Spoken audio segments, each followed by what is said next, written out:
Okay, fun fact, these pictures that you see here, they are real. So I got these pictures from Airbnb. You can't believe these are people's homes, like real in existence, which is crazy. So if you really got a home like one of these, we've got to talk, me and you. Today, we've got to talk.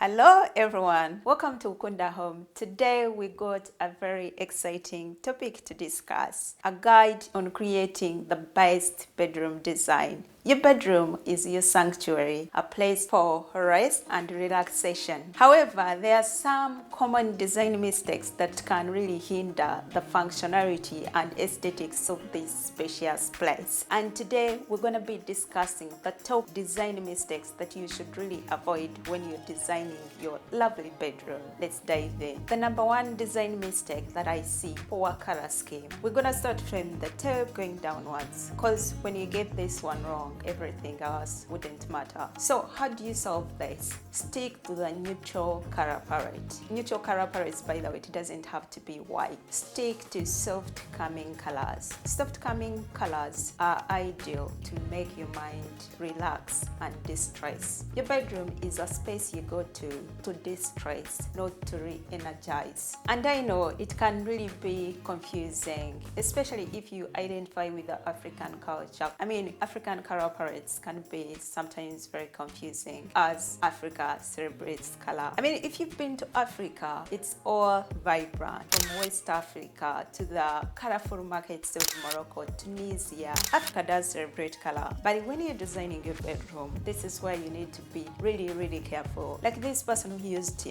sharp yellow. Yellow is an African color too that really signifies the African Savanna sun. It's an African color, so it can be confusing for someone, but this is a color that you shouldn't use in your bedroom, especially when you want to list your space. And why is it like that? Because such colors which are sharp, like the sharp yellow, these are colors which are stimulating. Because in the color of psychology, humans, we do react to color. You'll see like the blues are used mostly in banks because they signify trustworthiness. Such colors like these ones should be used in places where people are active. You can use it in your living room. If it's your favorite color, you can just use it in accents. Red, for instance, is your favorite color. Use it sparingly in accents rather than painting your whole space into red. And I know this also comes to personal preference, and I've seen designers like Robinson use it. I mean, red does represent love, power, but also it represents danger, meaning it can overwhelm. It also comes to a personal preference. If you love your bedroom designed in such a way, stick to that. But if I'm talking in alignment, going to commercial design, like you're listing your place for people to come and stay in your place, honestly, you should stick to these principles of design. The next design mistake, wrong bed placement. This is when you place your bed that blocks entryways, that it blocks the nature from coming in. You're supposed to place your bed in such a way that when someone is coming into your room, you can see them. I see this mistake a lot, and especially like this person here, especially when you want to list your space for commercial use. When you place your bed on the window, it blocks the view, blocks the light from coming in. Place it on the doorway, that means it blocks the pathway. Interior design, it's all about the functionality of the space and the aesthetics. So when you're designing your bedroom, make sure at least you don't block the views so that you can let in the outdoor. So place your bed in such a way that you can see someone coming in and you're not blocking the view. Poor lighting. Inadequate lighting can really make your space so gloomy and so uninviting. On the other hand, harsh lighting can really make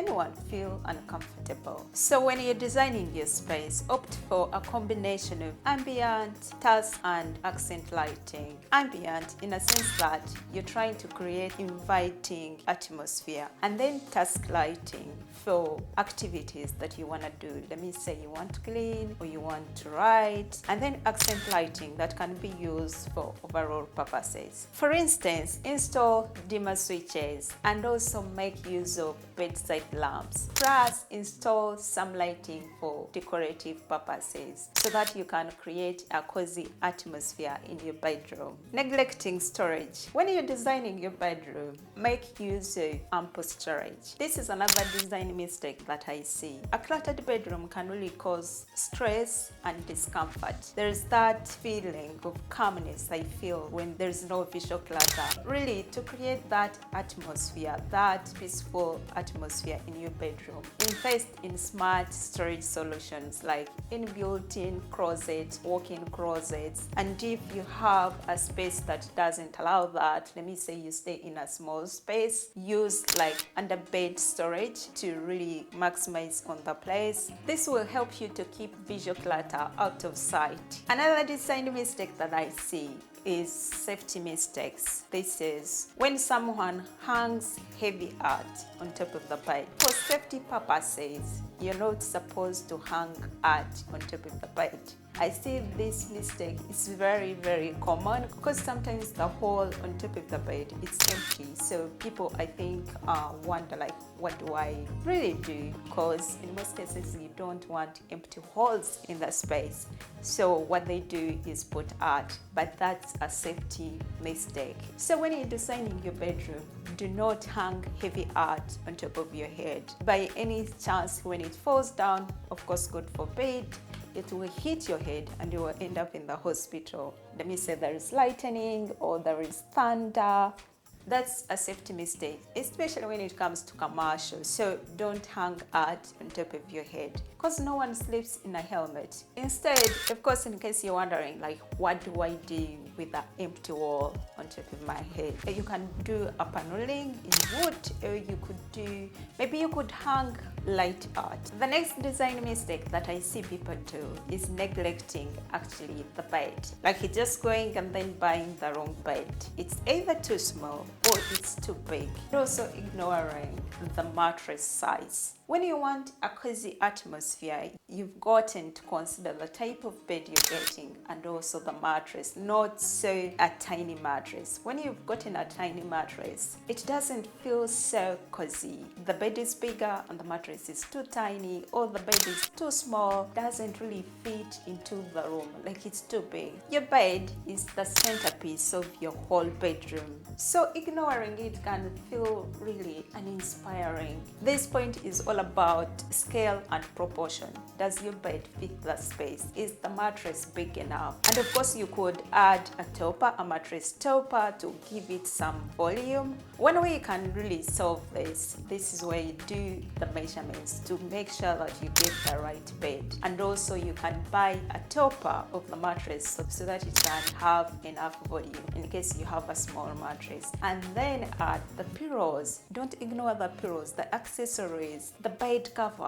There's something about when you have a fluffy bed cover when it's big enough rather than a flat bed. That's how it feels. I like just going and throwing myself in a good bed. For instance, when I'm going on a holiday, it can be such a good moment when I just reach in a hotel and then just throw myself. That's the feeling you should get when you're going into your space. So also, I see by the this mistake also where people buy so many pillows to put on the bed that are not practical. So in the night, you throw the pillows on the floor. It's all clutter. That's another point when you're designing your bedroom. Another design mistake that I see is ignoring your personal style. If there is anything that should really represent you, it's your bedroom. An inspiring bedroom, it's when you add your personal story to your bedroom. Your bedroom should reflect your personality and style. A generic design can feel so cold and so uninviting. So to create that atmosphere that is inviting,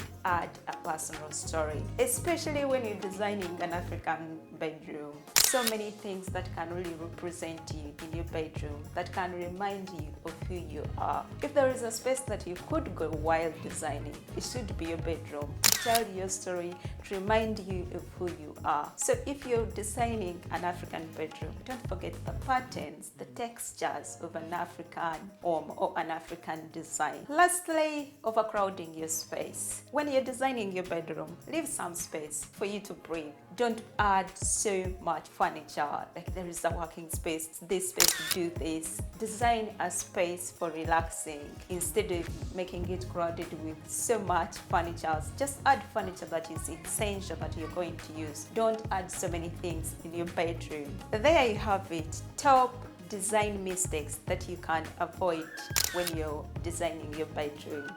When you're designing your bedroom, remember storage, space planning, your bed, and most importantly, personal style to make your space uniquely yours. So thank you for watching and happy designing. Hopefully I'll see you in my next video. Bye bye for now.